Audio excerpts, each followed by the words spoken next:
We were seated at breakfast one morning, my wife and I, when the maid brought in a telegram. It was from Sherlock Holmes and ran in this way. Have you a couple of days to spare? Have just been wired for from the west of England in connection with Boscombe Valley tragedy. Shall be glad if you will come with me. Air and scenery perfect. Leave Paddington by the 11:15. What do you say, dear? Said my wife, looking across at me. Will you go?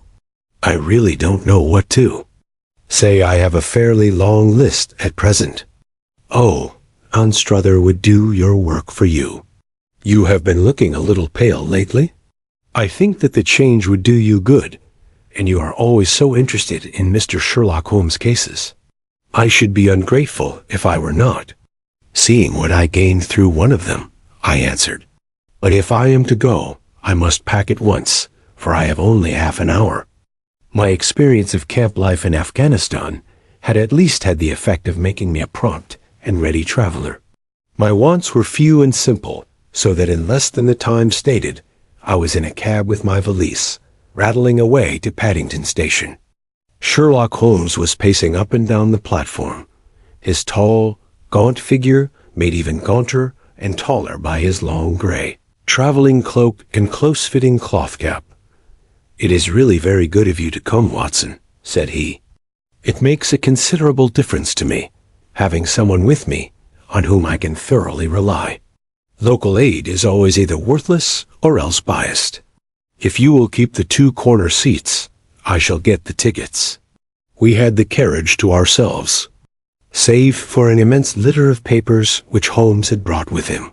Among these he rummaged and read, with intervals of note-taking and of meditation, until we were past reading. Then he suddenly rolled them all into a gigantic ball and tossed them up onto the rack. Asterisk, have you heard anything of the case? He asked. Not a word. I have not seen a paper for some days. The London press has not had very full accounts. I have just been looking through all the recent papers in order to master the particulars. It seems, from what I gather, to be one of those simple cases which are so extremely difficult. That sounds a little paradoxical, but it is profoundly true. Singularity is almost invariably a clue. The more featureless and commonplace a crime is, the more difficult it is to bring it home. In this case, however, they have established a very serious case against the son of the murdered man. It is a murder, then? Well, it is conjectured to be so. I shall take nothing for granted until I have the opportunity of looking personally into it. I will explain the state of things to you, as far as I have been able to understand it. In a very few words, Boscombe Valley is a country district not very far from Ross, in Herefordshire. The largest landed proprietor in that part is a Mr. John Turner, who made his money in Australia and returned some years ago to the old country. One of the farms which he held, that of Hatherley, was let to Mr. Charles McCarthy, who was also an ex-Australian. The men had known each other in the colonies, so that it was not unnatural that when they came to settle down, they should do so as near each other as possible. Turner was apparently the richer man, so McCarthy became his tenant, but still remained, it seems, upon terms of perfect equality, as they were frequently together. McCarthy had one son, a lad of 18, and Turner had an only daughter of the same age, but neither of them had wives living. They appeared to have avoided the society of the neighboring English families and to have led retired lives, though both the McCarthys were fond of sport and were frequently seen at the race meetings of the neighborhood. McCarthy kept 2 servants, a man and a girl. Turner had a considerable household, some half-dozen at the least. That is as much as I have been able to gather about the families. Now for the facts. On June 3rd, that is, on Monday last, McCarthy left his house at Hatherley about 3 in the afternoon and walked down to the Boscombe Pool, which is a small lake formed by the spreading out of the stream which runs down the Boscombe Valley. He had been out with his serving man in the morning at Ross, and he had told the man that he must hurry, as he had an appointment of importance, to keep a 3. From that appointment, he never came back alive. From Hatherley Farmhouse to the ice in the Boscombe Pool is a quarter of a mile, and 2 people saw him as he passed over this ground.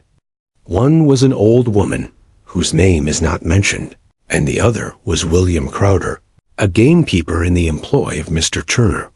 Both these witnesses deposed that Mr. McCarthy was walking alone.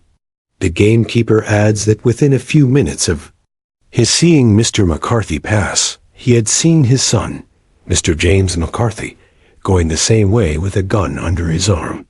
To the best of his belief, the father was actually in sight at the time, and the son was following him. He thought no more of the matter until he heard in the evening of the tragedy that had occurred. The 2 McCarthys were seen after the time when William Crowder, the gamekeeper, lost sight of them. The Boscombe Pool is thickly wooded round, with just a fringe of grass and of reeds round the edge. A girl of 14, Patience Moran, who is the daughter of the lodge keeper of the Boscombe Valley estate, was in one of the woods picking flowers. She states that while she was there she saw, at the border of the wood and close by the lake, Mr. McCarthy and his son, and that they appeared to be having a violent quarrel. She heard Mr. McCarthy, the elder, using very strong language to his son, and she saw the latter raise up his hand as if to strike his father.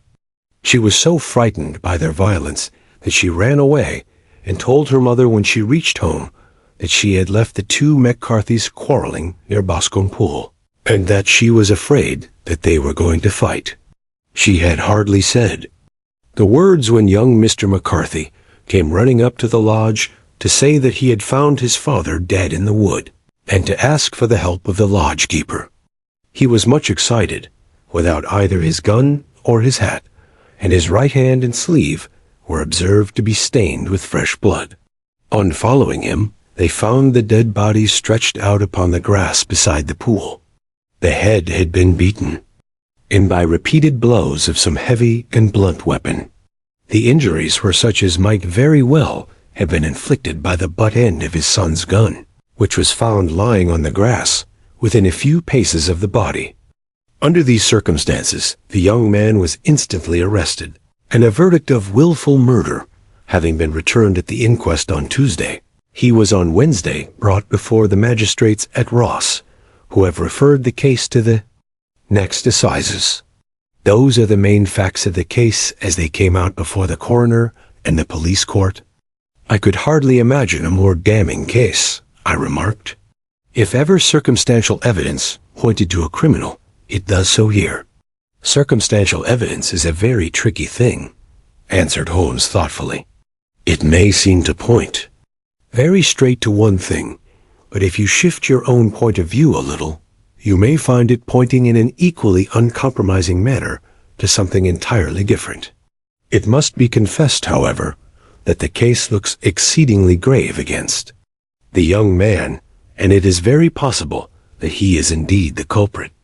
There are several people in the neighborhood, however, and among them Miss Turner, the daughter of the neighboring landowner, who believe in his innocence, and who have retained Lestrade, whom you may recollect in connection with the study in Scarlet, to work out the case in his interest. Lestrade, being rather puzzled, has referred the case to me, and hence it is that 2 middle-aged gentlemen are flying westward at 50 miles an hour instead of quietly digesting their breakfasts at home. I am afraid, said I, that the facts are so obvious that you will find little credit to be gained out of this case. There is nothing more deceptive than an obvious fact, he answered, laughing. Besides, we may chance to hit upon some other obvious facts which may have been by no means obvious to Mr. Lestrade. You know me too well to think that I am boasting when I say that I shall either confirm or destroy his theory by means which he is quite incapable of employing, or even of understanding. To take the first example to hand, I very clearly perceive that in your bedroom, the window is upon the right-hand side, and yet I question whether Mr. Lestrade would have noted even so self-evident a thing as that. How on earth, my dear fellow, I know you well. I know the military neatness which characterizes you. You shave every morning, and in this season you shave by the sunlight. But since your shaving is less and less complete as we get farther back on the left side, until it becomes positively slovenly as we get round the angle of the jaw, it is surely very clear that that side is less illuminated than the other. I could not imagine a man of your habits looking at himself in an equal light and being satisfied with such a result. I only quote this as a trivial example of observation and inference. Therein lies my measure, and it is just possible that it may be of some service in the investigation which lies before us. There are one or two minor points which were brought out in the inquest and which are worth considering. What are they? It appears that his arrest did not take place at once, but after the return to Hatherley Farm, on the inspector of constabulary informing him that he was a prisoner. He remarked that he was not surprised to hear it, and that it was no more than his deserts. This observation of his had the natural effect of removing any traces of doubt which might have remained in the minds of the coroner's jury. It was a confession, I ejaculated. No, for it was followed by a protestation of innocence. Coming on the top of such a damning series of events, it was at least a most suspicious remark. On the contrary, said Holmes, it is the brightest rift which I can at present see in the clouds. However innocent he might be, he could not be such an absolute imbecile as not to see that the circumstances were very black against him. Had he appeared surprised at his own arrest, or feigned indignation at it, I should have looked upon it as highly suspicious, because such surprise or anger would not be natural under the circumstances, and yet might appear to be the best policy. To a scheming man, his frank acceptance of the situation marks him as either an innocent man, or else as a man of considerable self-restraint and firmness.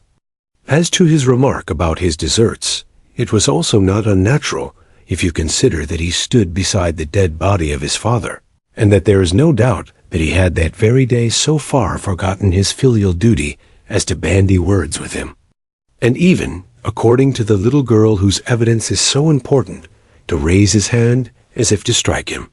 The self-reproach and contrition which are displayed in his remark appear to me to be the signs of a healthy mind rather than of a guilty one.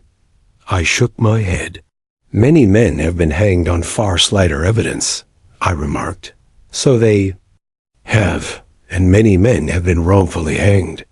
What is the young man's own account of the matter? It is, I am afraid, not very encouraging to his supporters, though there are one or two points in it which are suggestive. You will find it here, and may read it for yourself. He picked out from his bundle a copy of the local Herefordshire paper, and having turned down the sheet, he pointed out the paragraph in which the unfortunate young man had given his own statement of what had occurred. I settled myself down in the corner of the carriage and read it very carefully. It ran in this way. Mr. James McCarthy, the only son of the deceased, was then called and gave evidence as follows. I had been away from home for 3 days at Bristol, and had only just returned upon the morning of last Monday, the 3rd. My father was absent from home at the time of my arrival, and I was informed by the maid that he had driven over to Ross with John Cobb, the groom. Shortly after my return, I heard the wheels of his trap in the yard, and looking out of my window, I saw him get out and walk rapidly out of the yard, though I was not aware in which direction he was going. I then took my gun and strolled out, in the direction of the Boscombe pool, with the intention of visiting the rabbit warren, which is upon the other side. On my way, I saw William Crowder, the gamekeeper, as he had stated in his evidence. But he is mistaken in thinking that I was following my father. I had no idea that he was in front of me. When about 100 yards from the pool, I heard a cry of "Cooey," which was a usual signal between my father and myself. I then hurried forward and found him standing by the pool. He appeared to be much surprised at seeing me, and asked me rather roughly what I was doing there. A conversation ensued which led to high words and almost to blows, for my father was a man of a very violent temper. Seeing that his passion was becoming ungovernable, I left him and returned towards Hatherley Farm. I had not gone more than 150 yards, however, when I heard a hideous outcry behind me, which caused me to run back again. I found my father expiring upon the ground, with his head terribly injured. I dropped my gun and held him in my arms, but he almost instantly expired. I knelt beside him for some minutes, and then made my way to Mr. Turner's lodgekeeper, his house being the nearest, to ask for assistance. I saw no one near my father when I returned, and I have no idea how he came by his injuries. He was not a popular man, being somewhat cold and forbidding in his manners, but he had, as far as I know, no active enemies. I know nothing further of the matter. Asterisk the coroner. Did your father make any statement to you before he died? Witness. He mumbled a few words, but I could only catch some allusion to a rat. The coroner. What did you understand by that? Witness. It conveyed no meaning to me. I thought that he was delirious. The coroner. What was the point upon which you and your father had this final quarrel? Witness. I should prefer not to answer. The coroner. I am afraid that I must press it. Witness. It is really impossible for me to tell you. I can assure you that it has nothing to do with the sad tragedy which followed. The coroner. That is for the court to decide. I need not point out to you that your refusal to answer will prejudice your case considerably in any future proceedings which may arise. Witness. I must still refuse. The coroner. I understand that the cry of cooey was a common signal between you and your father? Witness. It was. The coroner. How was it, then, that he uttered it before he saw you, and before he even knew that you had returned from Bristol? Witness, with considerable confusion. I do not know. A juryman. Did you see nothing which aroused your suspicions when you returned on hearing the cry and found your father fatally injured? Witness. Nothing definite. The coroner. What do you mean? Witness. I was so disturbed and excited as I rushed out into the open that I could think of nothing except of my father. Yet I have a vague impression that as I ran forward something lay upon the ground to the left of me. It seemed to me to be something gray in color, a coat of some sort, or a plaid perhaps. When I rose from my father, I looked round for it, but it was gone. Do you mean that it disappeared before you? Went for help? Yes, it was gone. You cannot say what it was? No, I had a feeling something was there. How far from the body? 12 yards or so. And how far from the edge of the wood? About the same. Then, if it was removed, it was while you were within 12 yards of it? Yes, but with my back towards it. This concluded the examination of the witness. I see, said I, as I glanced down the column, that the coroner in his concluding remarks was rather severe upon young McCarthy. He calls attention, and with reason, to the discrepancy about his father having signaled to him before seeing him, also to his refusal to give details of his conversation with his father, and his singular account of his father's dying words. They are all, as he remarks, very much against the son. Holmes laughed softly to himself, and stretched himself out upon the cushioned seat. Both you and the coroner have been at some pains, said he, to single out the very strongest points in the young man's favor. Don't you see that you alternately give him credit for having too much imagination and too little? Too little, if he could not invent a cause of quarrel which would give him the sympathy of the jury. Too much, if he evolved from his own inner consciousness anything so outer as a dying reference to a rat, and the incident of the vanishing cloth. No, sir, I shall approach this case from the point of view that what this young man says is true, and we shall see whither that hypothesis will lead us. And now here is my pocket Petrarch, and not another word shall I say of this case until we are on the scene of action. We lunch at Swindon, and I see that we shall be there in 20 minutes. Asterisk, it was nearly 4 o'clock when we at last, after passing through the beautiful Stroud Valley and over the broad gleaming Severn, found ourselves at the pretty little country town of Ross. A lean, ferret-like man, furtive and sly-looking, was waiting for us upon the platform.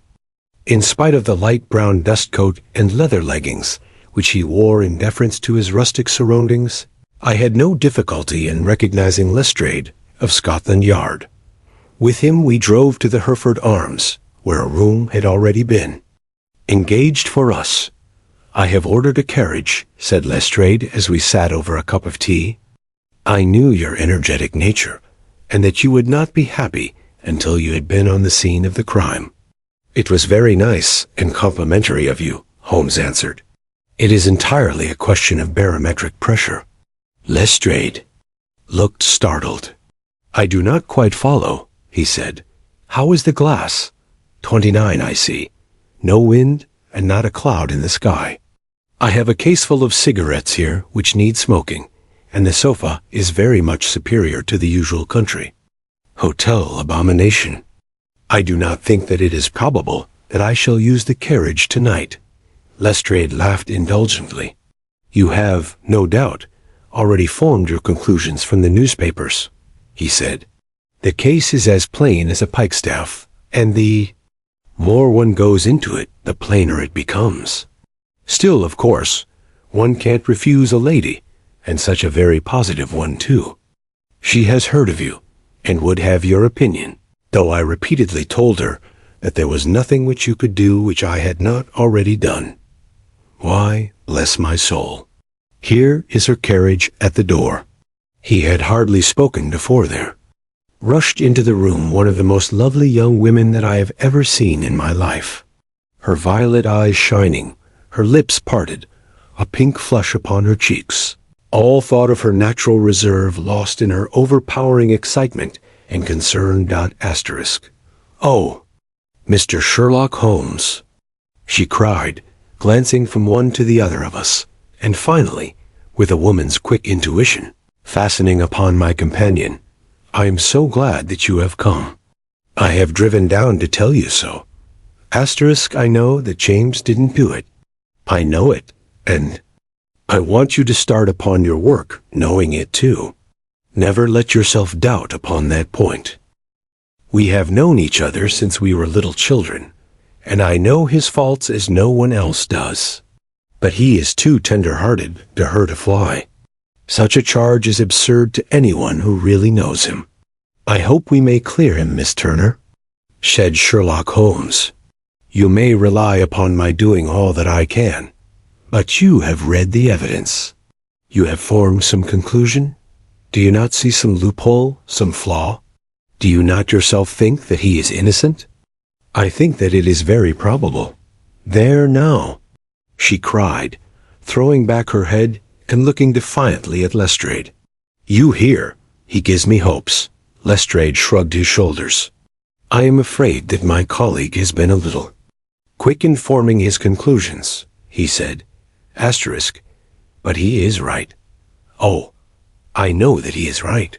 James never did it.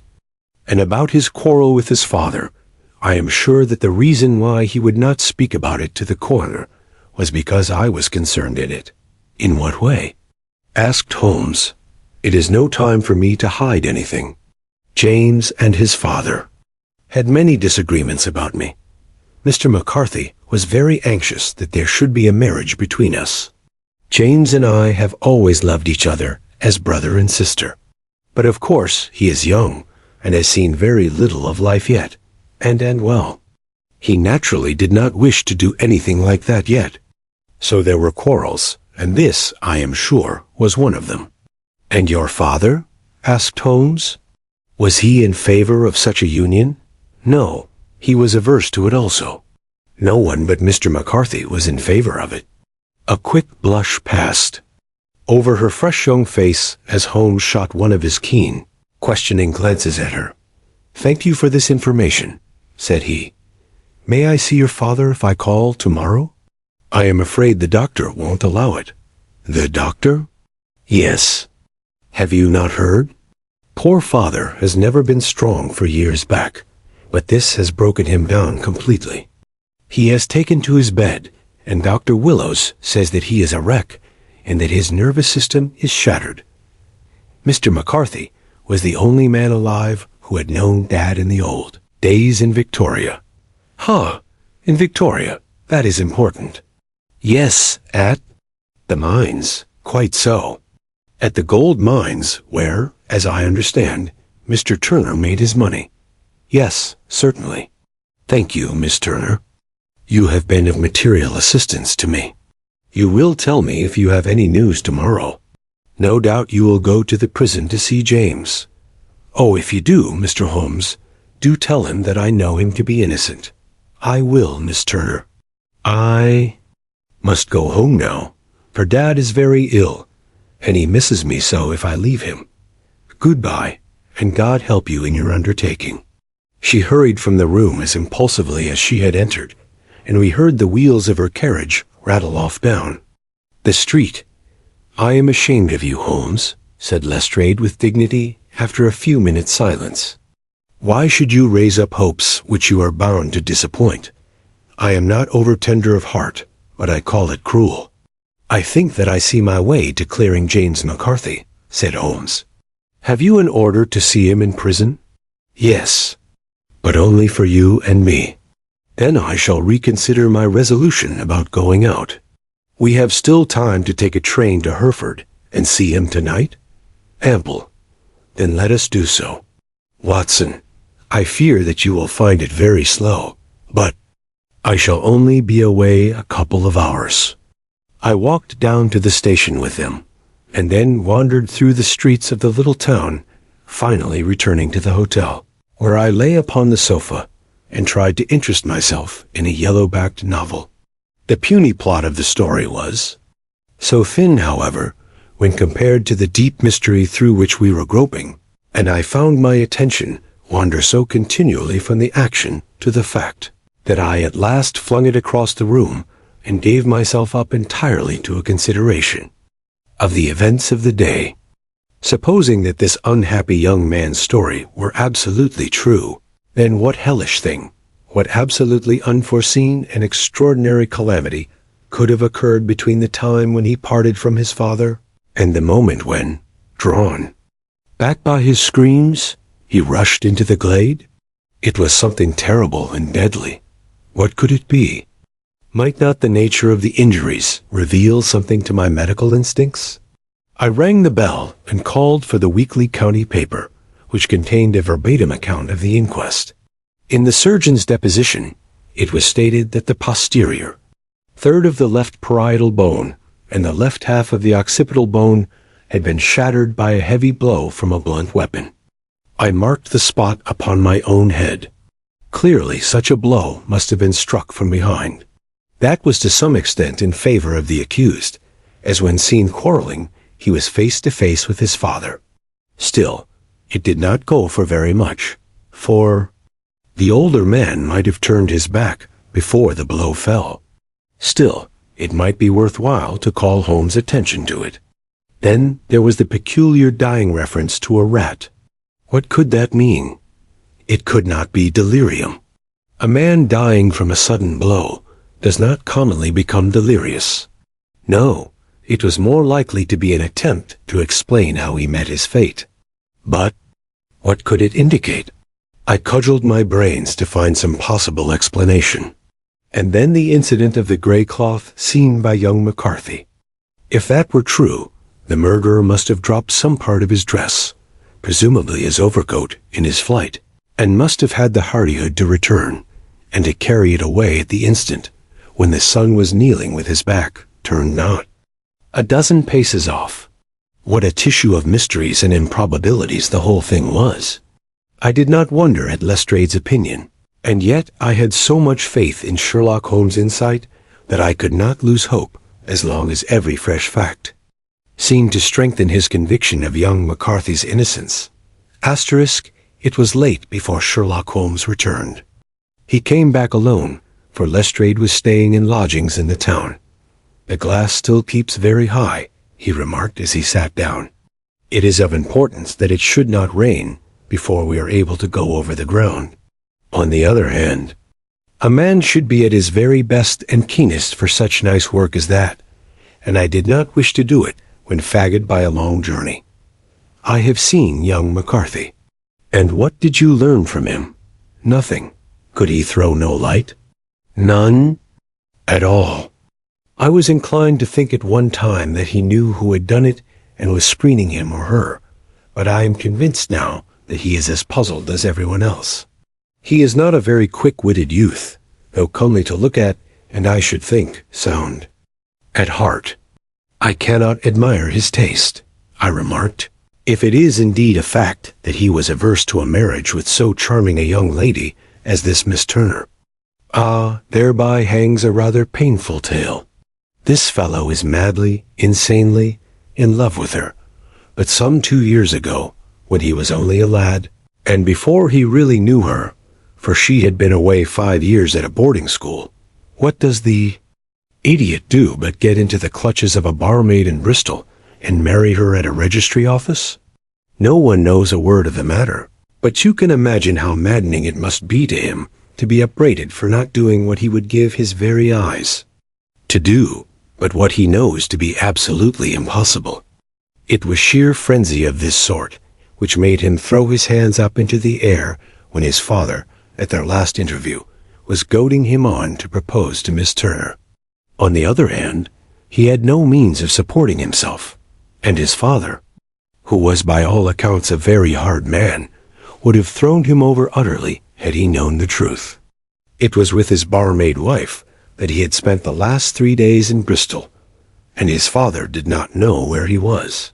Mark that point. It is of importance. Good has come out of evil, however, for the barmaid, finding from the papers that he is in serious trouble and likely to be hanged, has thrown him over utterly, and has written to him to say that she has a husband already in the Bermuda dockyard, so that there is really no tie between them. I think that that bit of news has consoled young McCarthy for all that he has suffered. But if he is innocent, who has done it? Who? I would call your attention very particularly to 2 points. One is that the murdered man had appointment with someone at the pool, and that the someone could not have been his son, for his son was away, and he did not know when he would return. The second is that the murdered man was heard to cry, "Cooey," before he knew that his son had returned. Those are the crucial points upon which the case depends. And now let us talk about George Meredith, if you please, and we shall leave all minor matters until tomorrow.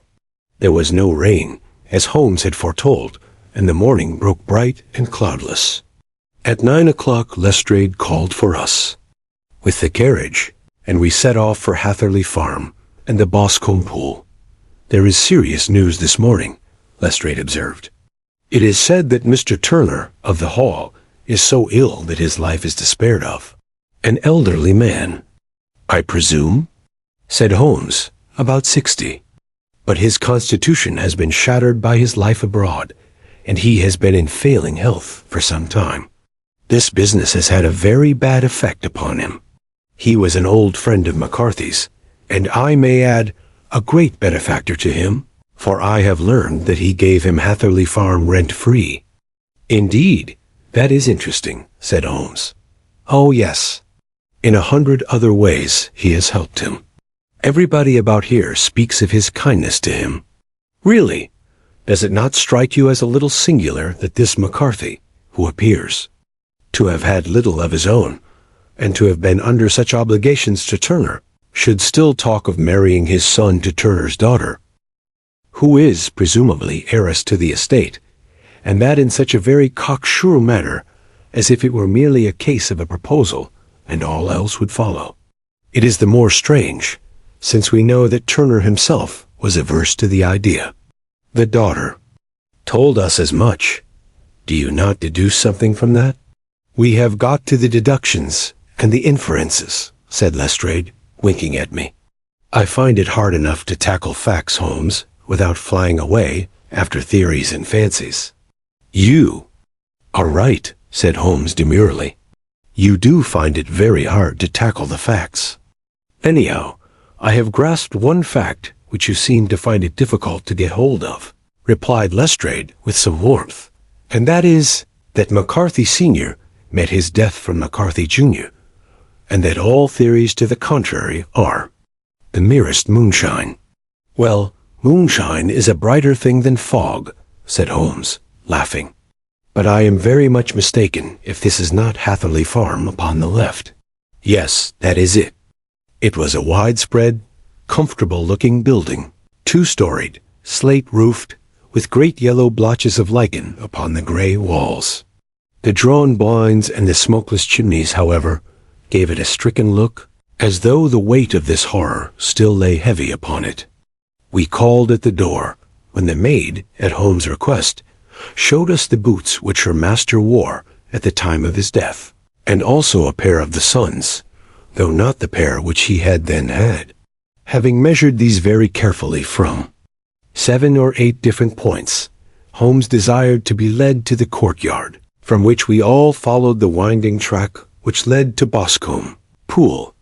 Sherlock Holmes was transformed when he was hot upon such a scent as this. Men who had only known the quiet thinker and logician of Baker Street would have failed to recognize him. His face flushed and darkened. His brows were drawn into 2 hard black lines, while his eyes shone out from beneath them with a steely glitter. His face was bent downward, his shoulders bowed, his lips compressed, and the veins stood out like whipcord in his long, sinewy neck. His nostrils seemed to dilate with a purely animal lust for the chase, and his mind was so absolutely concentrated upon the matter before him that a question or remark fell unheeded upon his ears, or, at the most, only provoked a quick, impatient snarl in reply. Swiftly and silently, he made his way along the track which ran through the meadows, and so by way of the woods to the Boscombe Pool. It was damp, marshy ground, as is all that district, and there were marks of many feet, both upon the path and amid the short grass which bounded it on either side. Sometimes Holmes would hurry on, sometimes stop dead, and once he made quite a little detour into the meadow. Lestrade and I walked behind him, the detective indifferent and contemptuous, while I watched my friend with the interest which sprang from the conviction that every one of his actions was directed towards a definite end. The Boscombe Pool, which is a little reed-girt sheet of water some 50 yards across, is situated at the boundary between the Hatherley Farm and the private park of the wealthy Mr. Turner. Above the woods which lined it upon the farther side, we could see the red, jutting pinnacles which marked the site of the rich landowner's dwelling. On the Hatherley side of the pool, the woods grew very thick, and there was a narrow belt of sodden grass, 20 paces across between the edge of the trees and the reeds which lined the lake. Lestrade showed us the exact spot at which the body had been found, and indeed, so moist was the ground that I could plainly see the traces which had been left by the fall of the stricken man. To Holmes, as I could see by his eager face and peering eyes, very many other things were to be read upon the trampled grass. He ran round like a dog who is picking up a scent, and then turned upon my companion. "What did you go into the pool for?" he asked. "I fished about with a rake. I thought there might be some weapon or other trace. But how on earth—" "Oh, tut, tut. I have no time. That left foot of yours with its inward twist is all over the place. A mole could trace it, and there it vanishes among the reeds. Oh, how simple it would all have been had I been here before they came like a herd of buffalo and wallowed all over it. Here is where the party with the lodge-keeper came, and they have covered all tracks for 6 or 8 feet round the body. But here are 3 separate tracks of the same feet."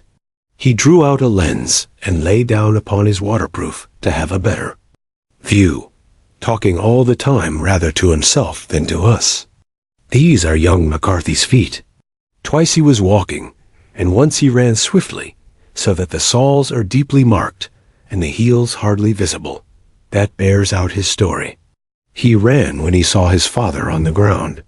Then here are the father's feet as he paced up and down. What is this, then? It is the butt end of the gun, as the son stood listening. And this? Ha, what have we here? Tiptoes. Square, too. Quite unusual boots. They come, they go. They come again, of course. That was for the cloak. Now, where did they come from? He ran up and down, sometimes losing, sometimes finding the track until we were well within the edge of the wood and under the shadow of a great beech, the largest tree in the neighborhood. Holmes traced his way to the farther side of this and lay down once more upon his face with a little cry of satisfaction. For a long time he remained there, turning over the leaves and dried sticks, gathering up what seemed to me to be dust into an envelope, and examining with his lens not only the ground, but even the bark of the tree as far as he could reach. Jagged stone was lying among the moss, and this also he carefully examined and retained. Then he followed a pathway through the wood until he came to the high road, where all traces were lost. It has been a case of considerable interest, he remarked, returning to his natural manner. I fancy that this gray house on the right must be the lodge. I think that I will go in and have a word with Moran, and perhaps write a little note. Having done that, we may drive back to our luncheon. You may walk to the cab, and I shall be with you presently. It was about 10 minutes before we regained our cab and drove back into Ross, Holmes still carrying with him the stone which he had picked up in the wood. This may interest you, Lestrade, he remarked, holding it out. The murder was done with it. I see no marks. There are none. How do you know, then? The grass was growing under it. It had only lain there a few days. There was no sign of a place whence it had been taken. It corresponds with the injuries. There is no sign of any other weapon. And the murderer is a tall man, left-handed, limps with the right leg, wears thick-soled shooting boots and a gray cloak, smokes Indian cigars, uses a cigar holder, and carries a blunt penknife in his pocket. There are several other indications, but these may be enough to aid us in our search. Lestrade laughed. I am afraid that I am still a skeptic, he said. Theories are all very well, but we have to deal with a hard-headed British jury. Nous verrons, answered Holmes calmly. You work your own method, and I shall work mine. I shall be busy this afternoon, and shall probably return to London by the evening train. And leave your case unfinished? No, finished. But the mystery? It is solved. Who was the criminal, then? The gentleman I describe. But who is he? Surely it would not be difficult to find out. This is not such a populous neighborhood. Lestrade shrugged his shoulders. I am a practical man, he said, and I really cannot undertake to go about the country looking for a left-handed gentleman with a game leg. I should become the laughing-stock of Scotland Yard. All right, said Holmes quietly. I have given you the chance. Here are your lodgings. Goodbye. I shall drop you a line before I leave. Having left Lestrade at his rooms, we drove to our hotel, where we found lunch upon the table. Holmes was silent and buried in thought with a pained expression upon his face, as one who finds himself in a perplexing position. Look here, Watson, he said when the cloth was cleared. Just sit down in this chair and let me preach to you for a little. I don't know quite what to do, and I should value your advice. Light a cigar and let me expound. Pray do so. Well, now, in considering this case, there are 2 points about young McCarthy's narrative which struck us both instantly, although they impressed me in his favor, and you against him. One was the fact that his father should, according to his account, cry cooey before seeing him. The other was his singular dying reference to a rat. He mumbled several words, you understand, but that was all that caught the son's ear. Now from this double point, our research must commence, and we will begin it by presuming that what the lad says is absolutely true. What of this cooey, then? Well, obviously it could not have been meant for the sun. The sun, as far as he knew, was in Bristol. It was mere chance that he was within earshot. The cooey was meant to attract the attention of whoever it was that he had the appointment with. But cooey is a distinctly Australian cry, and one which is used between Australians. There is a strong presumption that the person whom McCarthy expected to meet him at Boscombe Pool was someone who had been in Australia. What of the rat, then? Sherlock Holmes took a folded paper from his pocket and flattened it out on the table. "This is a map of the colony of Victoria," he said. "I wired to Bristol for it last night." He put his hand over part of the map. "What do you read?" "A rat, I read. And now?" He raised his hand. "Ballarat. Quite so." That was the word the man uttered, and of which his son only caught the last two syllables. He was trying to utter the name of his murderer. So-and-so, of Ballarat. "It is wonderful," I exclaimed. "It is obvious." And now, you see, I had narrowed the field down considerably. The possession of a gray garment was a third point, which, granting the son's statement to be correct, was a certainty. We have come now, out of mere vagueness, to the definite conception of an Australian from Ballarat with a gray cloak. Certainly. And one who was at home in the district, for the pool can only be approached by the farm or by the estate, where strangers could hardly wander. Quite so. Then comes our expedition of today. By an examination of the ground, I gained the trifling details which I gave to that imbecile Lestrade as to the personality of the criminal. But how did you gain them? You know my method. It is founded upon the observation of trifles. His height I know that you might roughly judge from the length of his stride. His boots, too, might be told from their traces.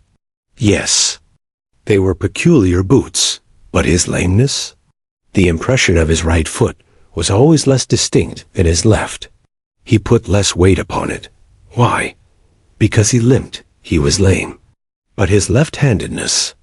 You were yourself struck by the nature of the injury, as recorded by the surgeon at the inquest.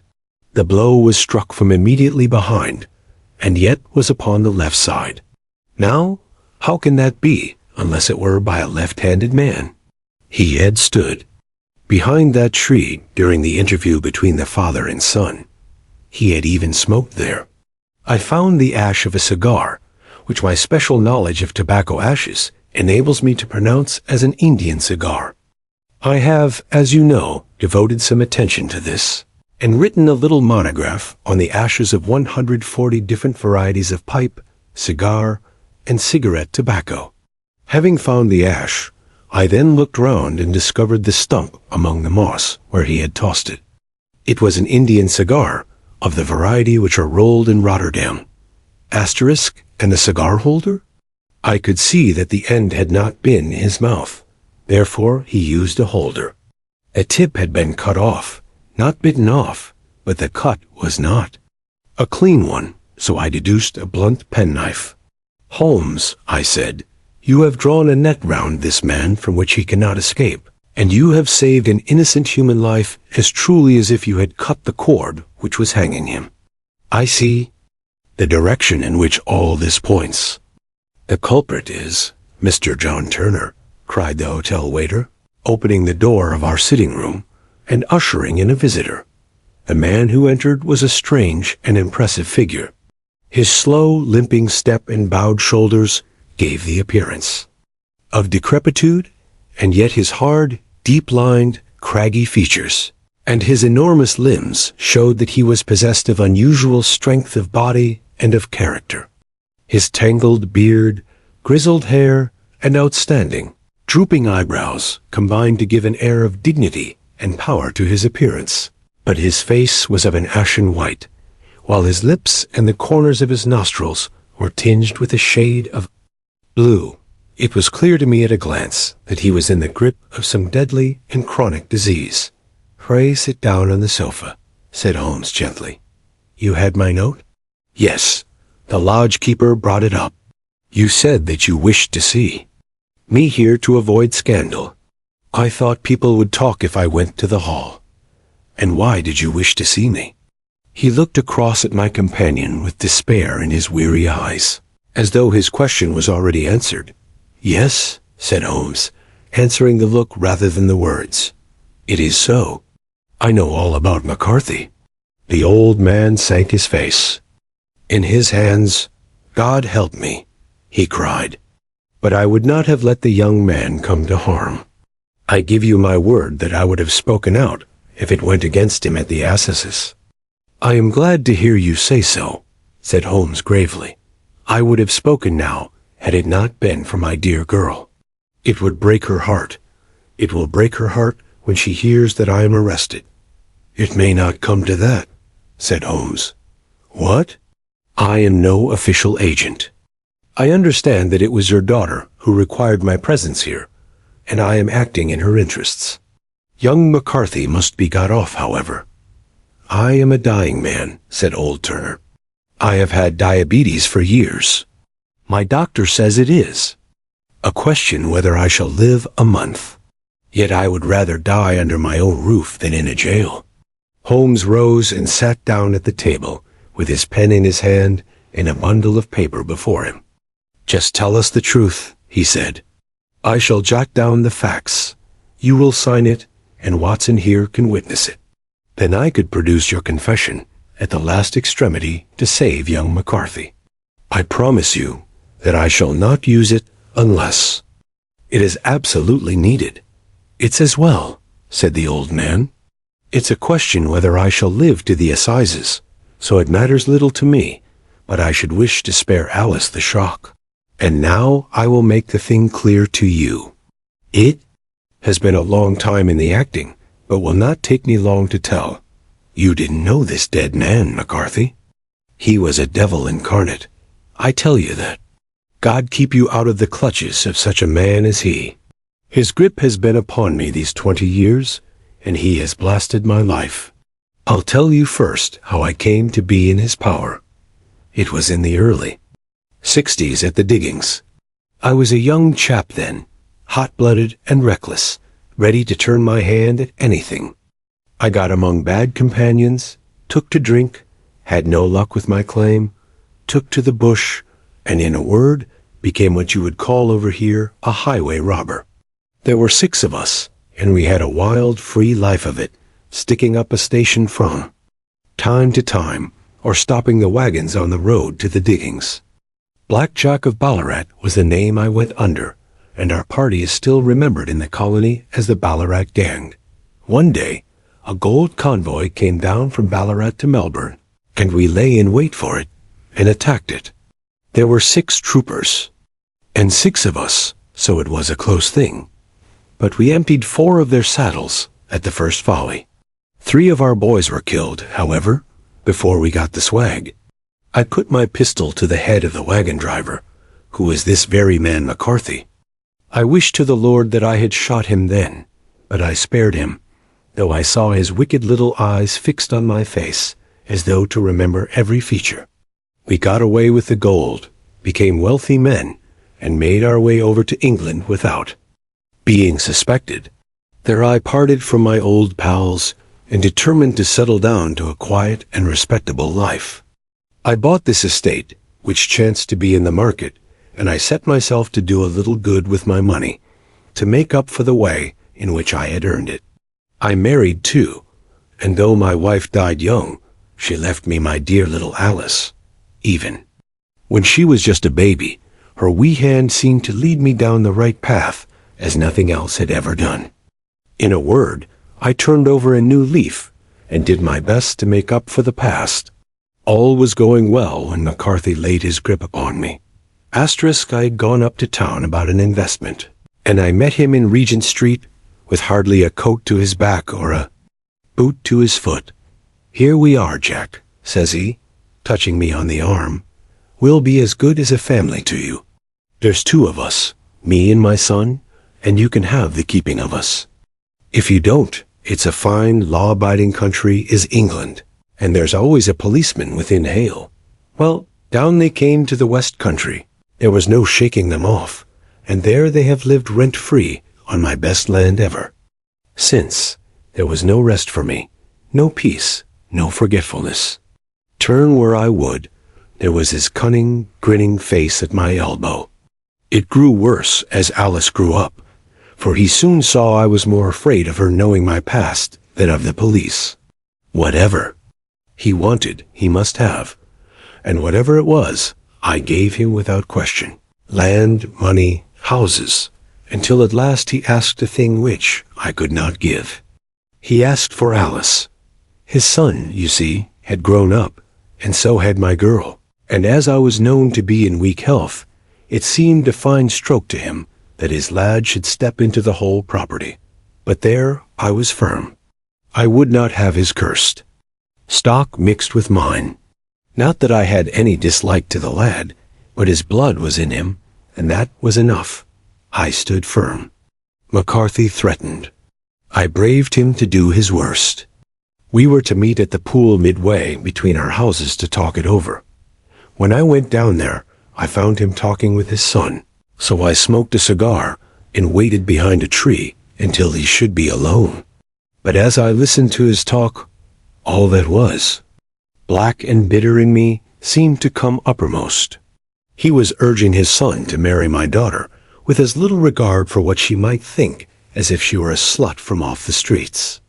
It drove me mad to think that I and all that I held most dear should be in the power of such a man as this. Could I not snap the bond? I was already a dying and a desperate man. Though clear of mind and fairly strong of limb, I knew that my own fate was sealed. But my memory and my girl, both could be saved if I could, but silence that foul tongue. I did it, Mr. Holmes. I would do it again. Deeply as I have sinned, I have led a life of martyrdom to atone for it. But that my girl should be entangled in the same meshes which held me was more than I could suffer. I struck him down with no more compunction than if he had been some foul and venomous beast. His cry brought back his son. But I had gained the cover of the wood, though I was forced to go back to fetch the cloak which I had dropped in my flight. That is the true story, gentlemen, of all that occurred. Well, it is not for me to judge you, said Holmes as the old man signed the statement which had been drawn out. I pray that we may never be exposed to such a temptation. I? Pray not, sir. And what do you intend to do? In view of your health, nothing. You are yourself aware that you will soon have to answer for your deed at a higher court than the assizes. I will keep your confession, and if McCarthy is condemned, I shall be forced to use it. If not, it shall never be seen by mortal eye. And your secret, whether you be alive or dead, shall be safe with us. Farewell, then, said the old man solemnly. Your own deathbeds, when they come, will be the easier for the thought of the peace which you have given to mine. Tottering and shaking in all his giant frame, he stumbled slowly from the room. God help us, said Holmes after a long silence. Why does fate play such tricks with poor, helpless forms? I never hear of such a case as this that I do not think of Baxter's words, and say, there, but for the grace of God, goes Sherlock Holmes. James McCarthy was acquitted at the assizes on the strength of a number of objections which had been drawn out by Holmes and submitted to the defending counsel. Old Turner lived for 7 months after our interview, but he is now dead, and there is every prospect that the son and daughter may come to live happily together, in ignorance of the black cloud which rests upon their past. Asterisk.